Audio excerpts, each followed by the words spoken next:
Okay, shalom, shalom. First and foremost, I want to give all praises, all honor, and all glory to Yahweh Ba'ashem, Yahweh Shai Ba'ashem, Rakakwadash. Double honors to the apostles, the elders, and the men of great millstone. Shalom to the Akim and a few Akwat who may be listening. This is your brother Batak Allah from the GMS camp here in Chicago, coming back at you with another lesson through the spirit and power of Yahweh Ba'ashem, Yahweh Shai. And Lord willing, this will be an edifying lesson. All right. But, as we in the spirit of the Passover, as tradition states, we've been reading the book of Exodus here in Chicago, as I'm sure all you brothers have been doing, you know, all over, But, I was thinking about, what had happened and, in that instance, as far as, with Moses and how they was dealing with Pharaoh and all the things that had, that the Lord showed them. All right. Then I started thinking about Daniel, you know, and the things that the Lord showed him and just, all the men of old. Okay. And, one thing we got to be grateful for, first of all, is that the Lord had mercy on us to give us this truth and to give us an opportunity to fight for our salvation, first and foremost. But, after that, the next thing that we have to be grateful for is that, the Lord is constantly proving himself, to be with us, man. All right. And he don't have to do that. All right. The Lord, Yahweh, why Yahweh Shai, they can do whatever they want to do, man. All right. They're not subject unto us, man. All right. Make that very clear. All right. There's a clear hierarchy. Yahweh being at the top of the hierarchy, Yahweh Shai being second in command, and then man, woman, Israelite man, Israelite woman, Israelite child in that order. All right. But, the things that Yahweh Shai do for us, man, they don't have to do those things, man. All right. They didn't have to preserve this truth and give it back to us in the last days. They didn't have to preserve the scriptures so that we would have accounts of men of our ancestors, of men of the Lord of old, and the things that they went through and how the Lord delivered them from those things. The Lord didn't have to leave us all of that, man, but he did. And then on top of that, you thinking upon your own personal situations that you've been through, and you see all the times that the Lord, has fought for you, man.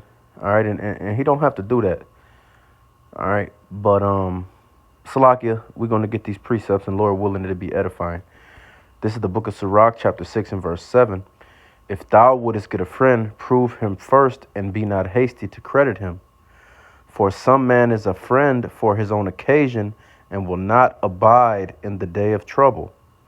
All right, so, one thing we have to always keep in mind is that, no matter what's going on in our life, the Lord is always there with us, whether it's good or bad, and when bad things happen or negative situations happen, really it's done for two reasons. One is done to see if we're gonna, keep our faith and if we're gonna continue to remain humble and praise the Lord. But also, it's so that the Lord can show us that he's dealing, man. And the Lord can show us that he's with us. And when you look at all of the insurmountable situations that the men of old have gone through, you see that, the Lord will put men of the Lord in certain situations. He'll put his men in situations that are, that look insurmountable, unovercomable, if that's a word, just situations that you can't, the odds are so stacked high against you, but the Lord will take you and deliver you from a situation like that. And you'll know that the only reason that you got out of that situation was because of Yahweh Ba'ashem Yahweh Shai. All right. So, Salaki, let me get this next precept. This is Sirach 2 and 10. Look at the generations of old and see, did ever any trust in Yahweh and was confounded? Or did any abide in his fear and was forsaken? Or whom did ever he despise that called upon him? All right. So the Lord has always, been in favor of his men, man. Those who are sincere. And even when things, might look negative, or certain things may happen, we have to also remember that, you know, this journey that we on is a journey that spans multiple lifetimes, all right? It's certain situations where men of the Lord, not where men of the Lord have been put to death in the past, but that don't mean that the Lord don't got us, man. That don't mean that the Lord didn't have them in that situation. All right, the Lord will put someone to death to spare them from a great misery. All right, the Lord will put somebody to death, you know, just to bless them later on when they come back. All right, you never know why the Lord is doing things and the way He does things to set them up. All right, but when you talk about the men of the Lord, everything that happens is always to the good. All right. Let's see. Let's read the next verse. For Yahweh is full of compassion and mercy, long suffering and very pitiful, and forgiveth sins and saveth in the time and saveth in time of affliction. All right. So that's what it is, man. All right. The Lord is always with us, and He's always in particular with us when we're going through the most difficult situations in our life, man. And we have to remember that while we are going through those situations in order to keep our faith and to maintain our integrity towards Yahweh Bashem Yahweh Shai. All right, because the last thing we want to do is to complain at the Lord, disrespect the Lord because a certain situation is not going the way we want it to go in the moment. When, if you really just took your time and thought about it, it was really a opportunity for the Lord to show His power in your life. All right, just like how the Lord set up Pharaoh to be rigorous over the children of Israel, just so that he could make himself known to the world at that time, just like how the Lord set up these Edomites the same way. All right, and everybody else that has ever came against us. All right, the Lord is getting ready to show Himself to all of these people, man. But guess what? As the hopeful elect, we've been given a preview of what's to come in our own lives and with our own testimonies, man, and we have to be thankful for that. All right, this is the book of Exodus, Salakia, chapter 9 and verse 22. And Yahweh said unto Moses, stretch forth thine hand toward heaven, that there may be hail in all of the land of Egypt, upon man and upon beast, and upon every herb of the field throughout the land of Egypt. All right, so Pharaoh, the Lord hardened Pharaoh's heart. He refused to let the children of Israel go, which today is you Negroes, Latinos, and Native Americans, as well as you speckled bird Israelites whose fathers go back to those nations but are scattered abroad amongst the heathen and may look like the heathen. All right, this applies to all of y'all. Okay? Pharaoh didn't want to let us go. The Lord was jacking him up. Pharaoh said, if you remove these plagues, I'll let him go, to Moses. And when the Lord removed the plagues, the Lord hardened Pharaoh's heart, and he didn't let us go. So now the Lord is bringing another plague on him, which is the hail. Okay? Verse 23. And Moses stretched forth his rod toward heaven, and Yahweh sent thunder and hail, and the fire ran along upon the ground, and Yahweh rained hail upon the land of Egypt. So there was hail and fire mingled with the hail, very grievous, such as there was none like it at all in the land of Egypt since it became a nation. All right, so the Lord sent hail on the earth, and it was on fire, man. All right. So just imagine the chaos and destruction that's going on while this is happening, man. Not only is this, what I'm sure is sizable hail, which, I mean, if anybody who's seen a hailstorm, even if it's the size of like a pea or a bean, that'll cause some damage. All right, but the Lord can send hail the size of a 16-inch softball down on the earth, man. The Lord can send hail the size of a cinder block down on the earth. And then on top of that, this hail was on fire. So however large the hail was, it was also on fire. All right.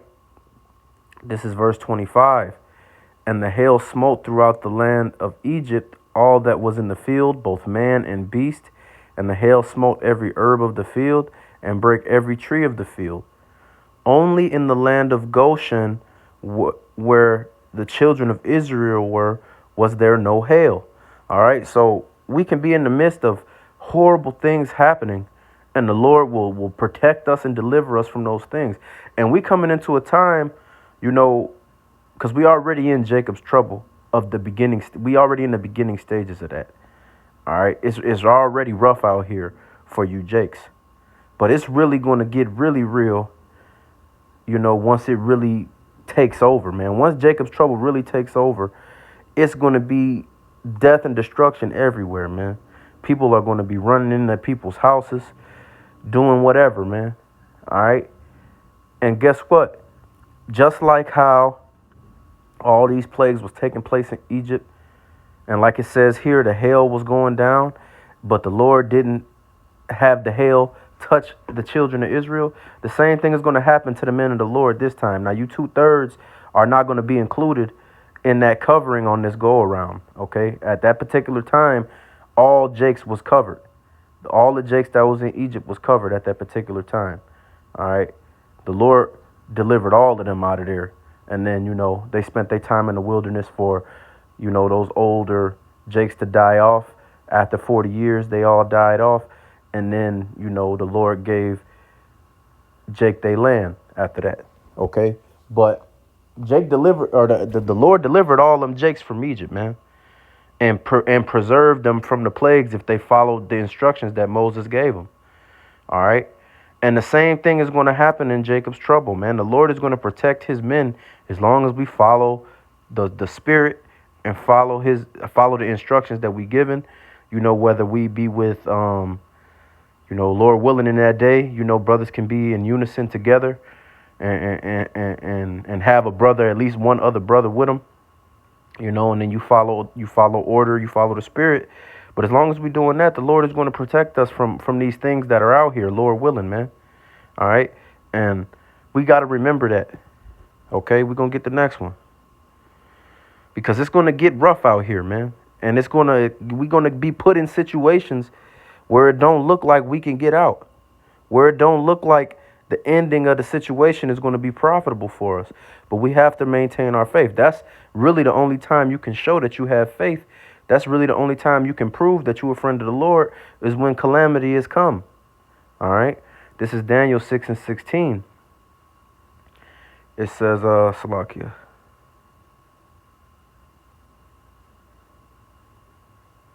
Yeah, come on. We're going to read 16. This is Daniel 6:16. Then the king commanded, and they brought Daniel and cast him into the den of lions. Now the king spake and said unto Daniel, Thy power whom thou servest continually, he will deliver thee.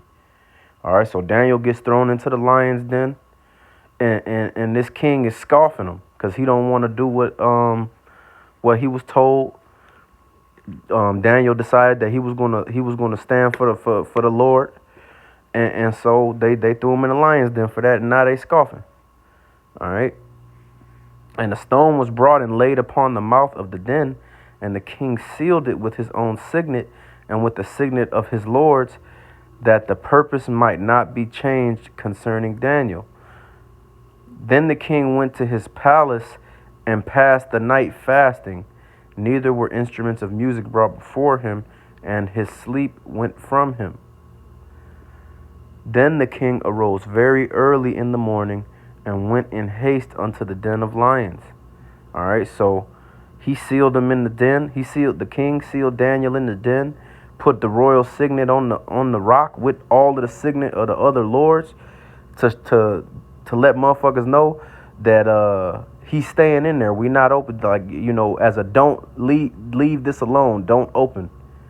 All right, by royal decree, that type of deal. Okay.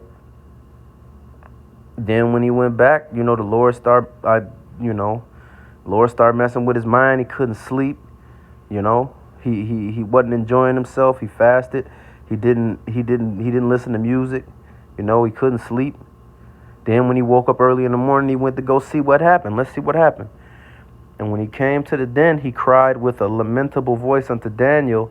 And the king spake and said to Daniel, O Daniel, servant of the living power, Is thy power, whom thou servest continually, able to deliver thee from the lions? Then said Daniel unto the king, O king, live forever. My power hath sent his angel, and hath shut the lions' mouths, and they have not hurt me, for as much as before him innocency was found in me, and also before thee, O king, have I done no hurt. All right, so the Lord had evaluated Daniel, counted Daniel as righteous, and didn't have these lions fuck him up, man. All right, and the Lord was with him the whole time. I mean, because, like I said, they put him down there, they scoffing him, because Daniel wasn't going and trying to assimilate into the ways of these Babylonians, man. All right, he wasn't trying to do it. Okay, and back then, they put motherfuckers to death on the spot for shit like that. All right, they tried to do the same thing with the three holy children, and they was instructed to get taken into the furnace, and Yahweh Shai, that's a whole nother lesson for another day. But the spirit of Yahweh Shai was in that furnace with them and got them out of there. All right, because they was willing to put their life on the line for the Lord. And guess what? Because I know somebody, oh well, but what if they died? They already see. That's the thing when you really walking in this walk, man. You don't give a fuck, man. All right, because we understand that, there has been times where men of the Lord have been in situations and they ended up, being put to death. That's a part of the game, man. But once you have understanding, you know that everything is all ultimately to the good with the Lord, man. And ultimately, we all have to punish. We all have to be punished for our transgressions as individuals. Whether, we men of the Lord or not, we have all transgressed, man. And we all have to deal with the consequences that the Lord decides to bestow upon us for the transgressions that we've made. But that don't mean that you get in that woe is me spirit, or you get scared and you back off your square. The men of the Lord of old, their mentality was, if you going to kill me for this shit, you going to kill me for this shit. But I'm not going to disrespect the Lord, because what he will do to me will be worse than what you going to do to me. All right. Matter of fact, Salakia, I got to get an emergency, because I think it's in First Maccabees chapter 7. Oh. No, it's Second Maccabees, Salakia.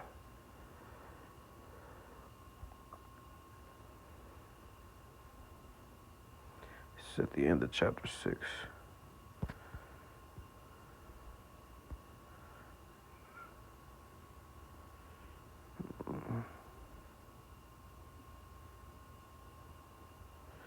Salakia.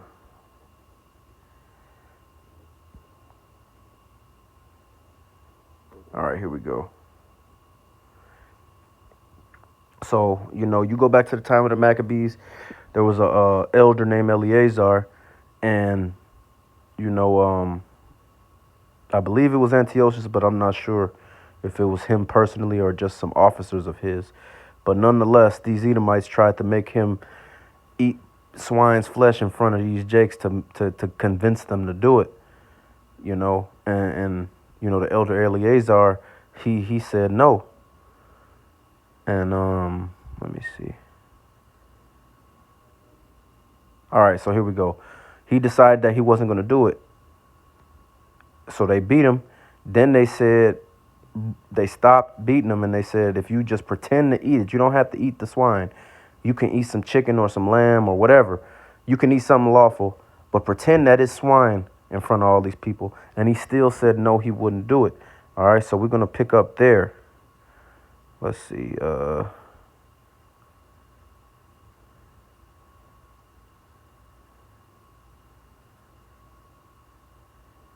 right, so this is verse. This is 2 Maccabees 6:18.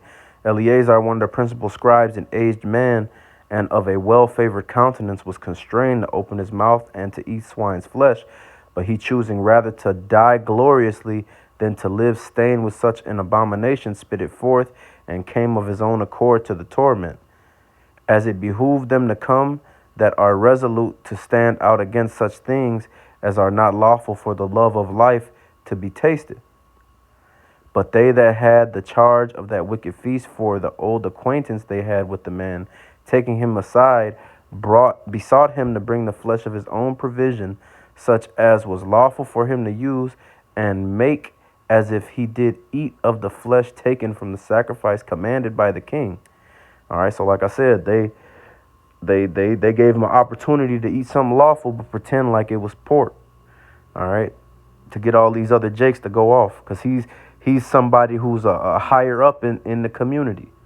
All right, see, now the niggas that we got that's so-called leaders of the black community, the Latin community, these niggas are not in this spirit that Eleazar is in. They willing to do the wicked shit or pretend to do the wicked shit and send you jakes off. All right, but this is a man who was so mighty that he got an account in the scriptures, man. And we reading this today, and this happened in the BC era, man. All right, think about that. Over 2,000 years ago, man, this happened, and we reading about it today. That's how mighty what was about to happen, and what I'm about to read happened is, man.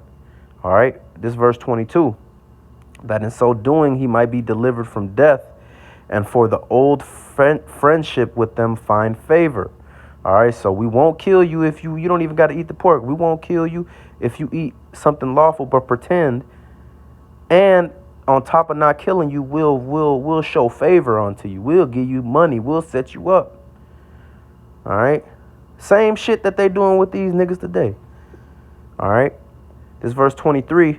But he began to consider discreetly, and as became his age and the excellency of his ancient years, and the honor of his gray head, whereon was come, and his most honest education from a child, or rather the holy law, made and given by Yahweh.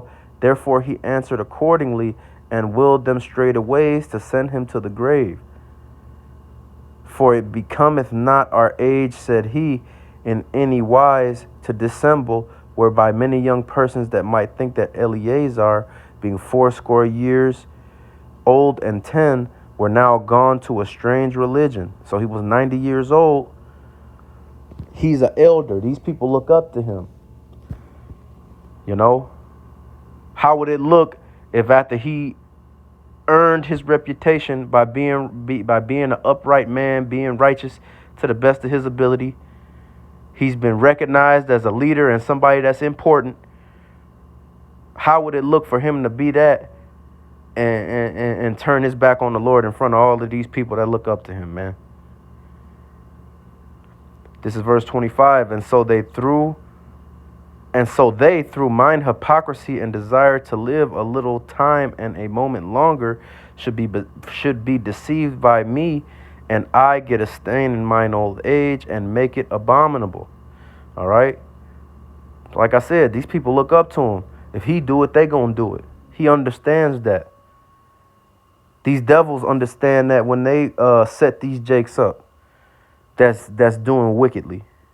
All right, these devils understood it back then when they brought the proposition to Eleazar. But he was a man who didn't care. He wasn't going to compromise. Salakia, remind me of Destiny's Child song. I'm not going to compromise my Christianity. Salakia, you know. But Eleazar wasn't going to compromise his integrity with the Lord to appease his flesh and save his life for what? To live another 10 years, 20 years if he's lucky, but still have to deal with the stain on his name and ruin everything that he did in his life up to that point, sending all these jakes off. All right, this is verse 27. Wherefore now manfully changing this life, I will show myself such as one as mine age requireth. Salakia. Let me read 26. I skipped 26. For though for the present time I should be delivered from the punishment of men, yet should I not escape the hand of the Almighty, neither alive nor dead. And that's the spirit that the men of the Lord have, man. We understand that even if you have to deal with whatever you got to deal with down here on the earth, and whatever these men are going to do to you, pause, you know, you will be better to keep your integrity with the Lord and just deal with that, because you'll never escape the Lord whether you're dead or you're not.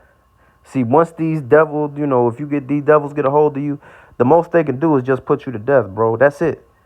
But see, the Lord can put you to death and then torment your spirit and do whatever he wants to you. All right.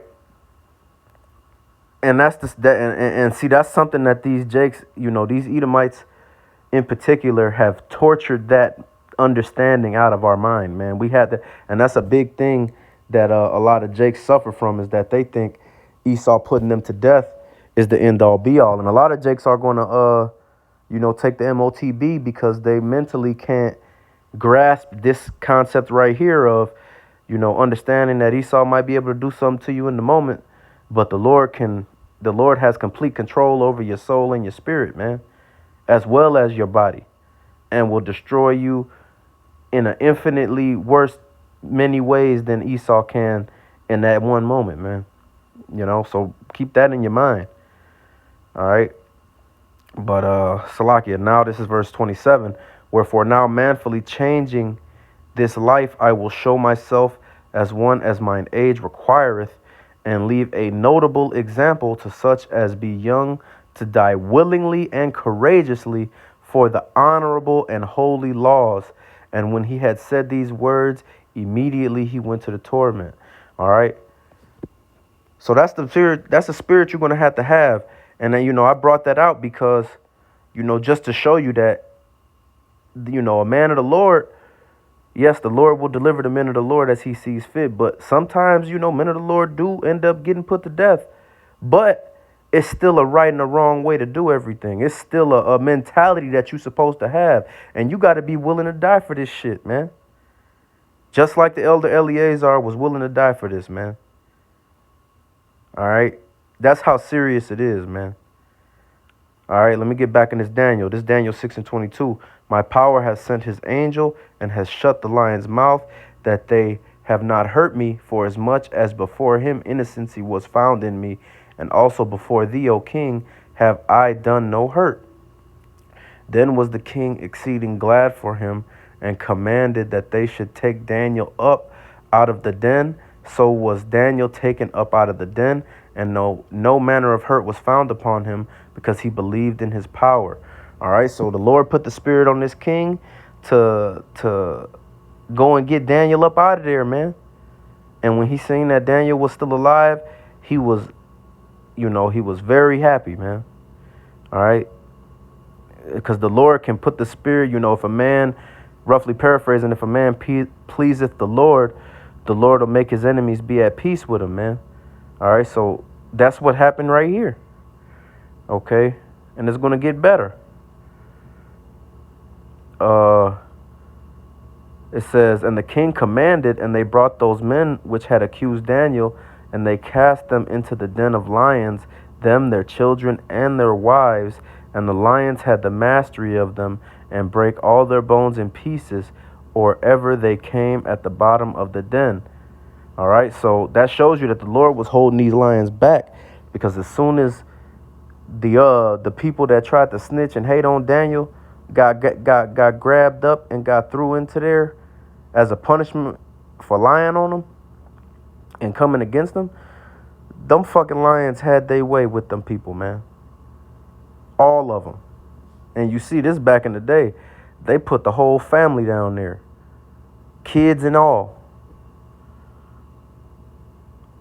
All right. This is verse 25. Then the king Darius wrote unto all people, nations, and languages that dwell in all the earth, peace be multiplied unto you. I make a decree that in every dominion of my kingdom men tremble and fear before the power of Daniel, for he is the living power and steadfast forever. So I'm going to read that again. This is verse 26. I make a decree that in every dominion of my kingdom men tremble and fear before the power, as in God of Daniel, for he is the living God and steadfast forever, and his kingdom that which shall not be destroyed, and his dominion shall be even unto the end. All right, so not only did this dude free Daniel, this king free Daniel, and this guy's an idolater prior to all of this happening, man. All right, these Babylonians are idolaters. Okay, so the king get Daniel out of the den.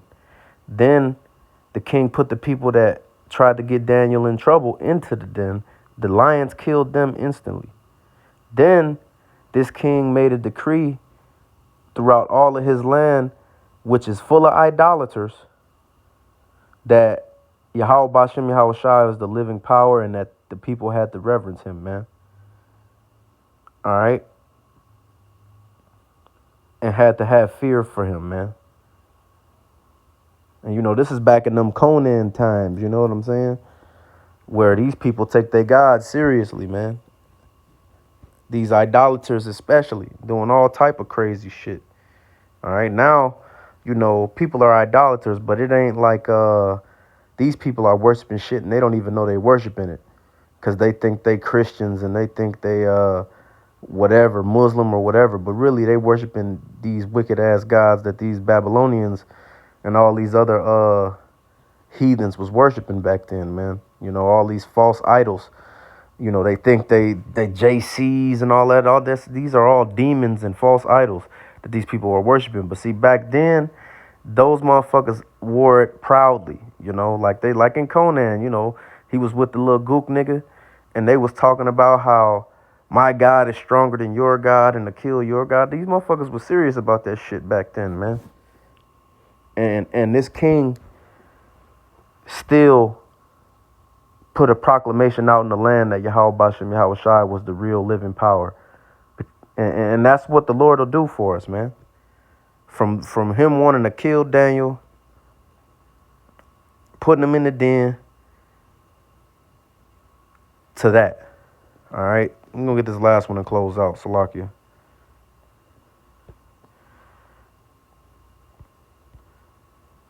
This is Exodus 15 and verse